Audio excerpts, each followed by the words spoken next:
حبايب قلبي، احنا طبعا رايحين المفاجأة راح تكتشفونها. ملا مهدي العبودي والملا علي الدلفي ان شاء الله ابقوا ويانا بتواصل، وان شاء الله خلال الساعات القادمة راح تكتشفون المفاجأة، ونتمنى من الله سبحانه وتعالى تعجبكم. تحياتنا. سنابي المفاجأة مثل ما تشوفون. المفاجأة نقول لهم زينا رحنا للحلاق. ملا علي، عندنا ولد صديقنا ماكو، هذا اللي يلقى عذر لو يطير ماكو من يقصر. فولد صديقنا ثاني ملا مهدي، ولد صديقنا الثاني توفى والده. بس عباس ملاحظه اترك ملا مهدي لين يسوق. صديقنا الثاني توفى والده، قلت له ليش ما رحت للفاتحه؟ انت دائما مقصر وياه. قال يا اخي مو ذنبي هو يخليني اقصر. قلت له ليش شلون يخليك يقصر غير توفى والده؟ قال لي والده توفى بالوقت الغير مناسب. يعني هو بكيفه والده توفى.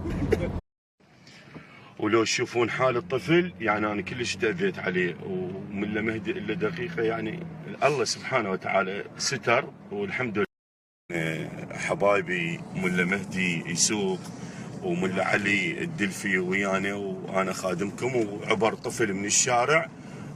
حبايبي راح اصب لهم قهوه بهاي الدله، الملا علاوي وملا مهدي، وهاي الدله مال عشيره مال فخذ بكبره تكفي هاي الدله والزوت.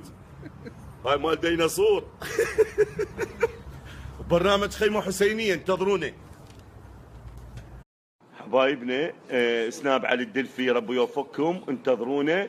وخيمه حسينيه ملا مهدي وملا علي، وان شاء الله الحلقه تعجبكم ان شاء الله. والان راح يبدي التصوير. ملا مهدي سلم على الولد. السلام عليكم.